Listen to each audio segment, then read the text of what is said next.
I'm gonna say this one time real loud with my full chest, so go ahead and hear me out on this one. If working is mandatory, if labor is something we are required to do in order to prove we deserve our existence, if we have no choice but to choose an occupation whether or not we want it, if you are forcing me to sell my body to do somebody else's labor and telling me I have no other choice and neither does anyone else, you shouldn't have any other choice but to give us a roof over our heads, food for our stomachs, and whatever else we need to survive! If you want us to be forced to work, but do not want to guarantee life necessities, that is slavery, you fuckwads! This country loves slavery, they just rebranded it! And don't tell me to leave! I would if I had the fucking money! But that's the whole point of this system, you dumb fucks! Fuck this country!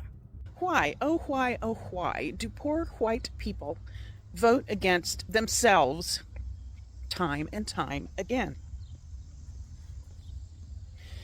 They vote for Trump and the other MAGA politicians only to have every promise broken, prices go up, social supports evaporate.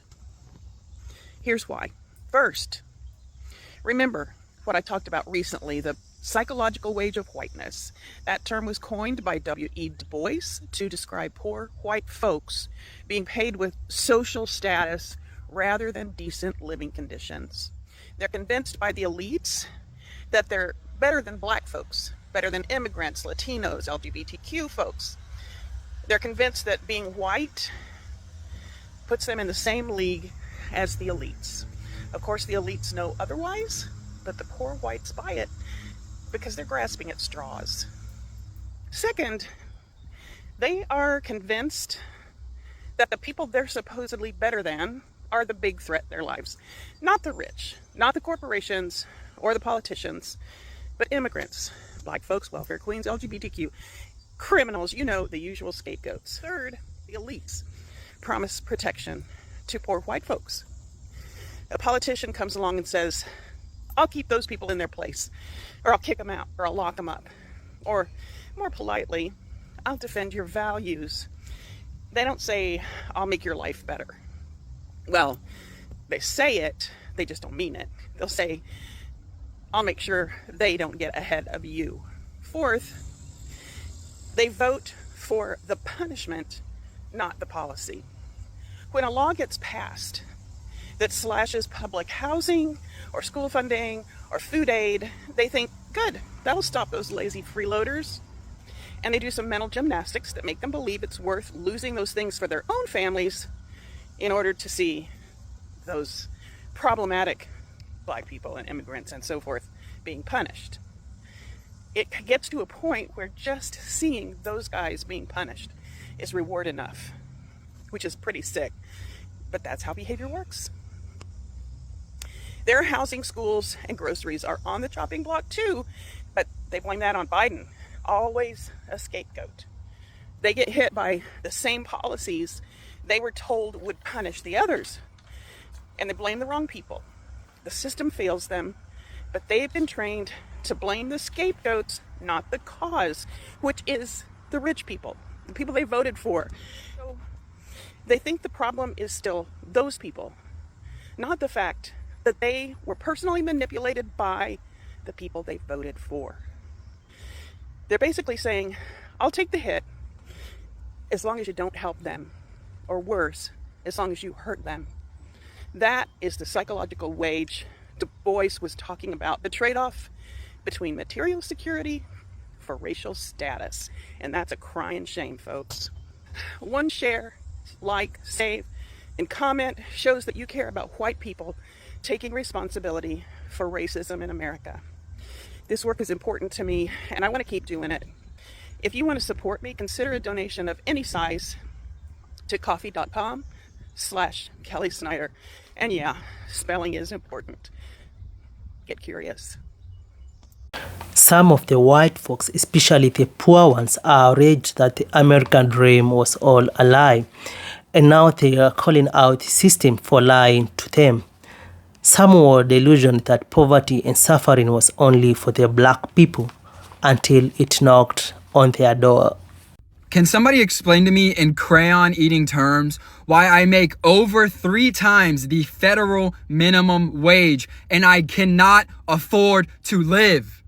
And I do not want to hear the pull yourself up from your bootstraps, work 90 hours a week. That's not the goal, guys. That should not be our standard. I am so fucking tired of people being complacent with this uniparty, both of them fucking us over. When my parents were my age, they both made less than half of what I make, and they lived alone. I cannot afford to live anywhere alone. A 1-bedroom apartment, $1,800. 2-bedroom apartment, $2,200. Who the fuck can afford that? It is embarrassing to come out and say that it is a struggle to survive right now, but I know so many people are struggling. And do not get me started on what my grandparents were doing. They $3,000 house. And yes, I understand inflation and all of the bullshit that they have been pulling with the Fed. Why are we allowing it? Why? And then I clock out of my shift. I am tired. I have to go home. And I check the news. Another 60 fucking billion to a country nobody can point out on a map. What are we doing? Where has the plot gone? We have lost it, folks. We have fucking lost it. The American dream is dead. It is over. Gone and forgotten. The rage is so real that some of the white folks are expressing it publicly, to a point that some of them are even filming it to show the world that the American dream was all a lie. Last year, November 5th, some of the white folks voted for the orange guy, hoping that he would favor them, until he broke their hearts. Some of the white folks voted for the orange guy to punish the black people, to punish the brown people, because they thought that the black people and the brown people would continue suffering in the United States until they are suffering even more than the black people, even more than the white people. Some of the white folks voted for Kamala Harris because they wanted change, because they had seen what the orange guy did in 2016. Federal minimum wage, and I cannot afford to live. I can break it down perfectly for you. So I'm one of the many Americans struggling with homelessness. I live in a vehicle that was made in 1996.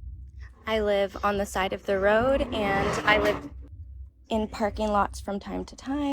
When I can, I stay at campground. But this was obviously not my first choice of living. At the time I became homeless, I was 22. My grandma had just passed away. I had applied to 6 different apartments, and I got denied at every place because I didn't have renter's history or credit yet. Because like I said, at the time I was 22, I never rented before and I never built credit. So after being denied multiple times, I did have to stay in motels, and my money was going fast on nights at motels. Plus, the motels weren't super clean or safe, and I have 2 cats. Well, I have 3 cats, but at the time when I first became homeless, I did have 2 cats. Now, the answer that you want, I have. You're wondering why they are doing this, and you're wondering why we are not fighting back. Slavery never stopped, it just evolved. The government requires you to be a slave to them in order to rent an apartment. You could have money. You could have, for example, $10,000 cash, but you still will not be able to get a place to live unless you have proof that you have been a slave to the system, pay stubs, bank statements, proof that you work a certain amount of hours. If you are not making money for the government, then they don't want you. They don't want to help you, and they see you as a burden. The system is set up for rich families. If I had a co-signer, I would be able to get a place to live, but I had no family or friends to co-sign for me, so I've just been navigating this kind of by myself, and I spent my life savings on this vehicle so that I didn't have to sleep in my car or outside in the park. But the government doesn't believe you guys will fight back, and they're trying to make you so tired that you won't fight back, or you will become so rageful and you won't think straight, so you'll get yourself in legal trouble, and then once you get locked away, you can legally be used as a slave. It says it in our amendments. When you get arrested, you can be used as a slave, like legally. It says it in our amendments in very little font. So at the end of the day, it's all about the elites using the middle class and the poor as their workhorses. I always try to tell people you will never get rich working a 9-to-5 job because the rich never got rich that way. The rich are telling you guys, go work a 9-to-5 job and you will be like us. But they really got their money from generational wealth, slavery, funding wars. The reason inflation happened and you guys need to be making more money for your rent and for your gas is because they're giving money to the wars, because the rich elites of our country make money by funding wars, by trading missiles and trading weapons and stuff. So that's why they need you guys to work extra hard for them right now, because you guys are helping funding the war. Meanwhile, many of you are getting angry, rageful, getting yourself in legal trouble because you're tired, you're exhausted. You're needing to depend more on healthcare because you're sick now and you're getting overworked. No humans should be working this much. Never in history have we before. The funniest thing is, right now I'm homeless living on the side of the road, but I'm making more money than my grandma was, or my grandparents, my mother, like back in the day. Their rent was like $300, but they're gonna tell us that they worked just as hard as us and that we're the bums and we're lazy because they're not gonna own up to the mess that they made. And they don't care anyways because they're not gonna be on earth for much longer. So we're gonna be the ones to deal with it, and then our children. But you guys just have to realize it's about slavery, it's about power and control, it's about feeding the elites, feeding the rich. They don't care what happens to you. They see you as ants. If you pass away, they will replace you with a new employee. They really don't care. You're just money. You make money for them, and they even say money doesn't exist. It's just meant to control you because they know money doesn't exist. They trade numbers. They do not trade money. Money is paper. It's a made-up thing to control the middle class and the poor so that you guys stay in your lane. So you can keep getting angry like this, but that's not going to do anything. You have to become brave. Stop depending on the government. They control you with fear because they think that you need them. They took away our human instincts, so you don't think you can hunt for food or make your own house, but you think you can make money to pay somebody to do it for you. And that's where they have you, because you don't know how to be self-sustainable anymore and you need to rely and depend on them. When at the end of the day, we have trees we can go cut down and build our houses. We know how to build a fire. I grew up in a town where hunting is a thing every season. We hunt for deer and turkeys. But they have you fooled thinking that giving away $2,000 every 30 days is winning. When at the end of the day, not paying rent is winning, dude. I don't pay rent. Literally, I've never paid rent in my entire life. I tried, but they didn't want me to because I didn't qualify. So now I've been learning how to live in different ways without the government, and they hate me for that. But in these next couple of years, you're gonna see van life, RVs, trailers all over the place because some people want to be free for the little time that we have on earth. We don't want to be working our young lives away for corporations that don't care about us. At the end of the day, people need to stop paying rent and fueling the rich and the elites, but that's not going to happen. So, get it how you live it while you're on earth. Try to enjoy your time while you're here, and just try to wake up to the fact that money and material items really aren't all that. People in the United States are suffering, living in containers, living in vehicles, not able to afford their rent. People are so tired of paying taxes. White folks have been convinced by elites that being white puts them in the same league as the elites. Of course, the elites knows otherwise, but the poor whites buy it because they're grasping at straws. White folks have been convinced by elites that they are better than the black people in the United States. They are better than the brown people. They are better than the Latinos. They are better than the immigrants. Even better than the LGBTQ groups. And I'm glad that now the white folks have realized that the American dream was all a lie. Yeah, so guys, let's keep this discussion going. Let me know what are your thoughts and opinions about this down in the comment section. Of course, hit that like button, hit that subscribe button. Yeah, so until the next episode, for now, goodbye.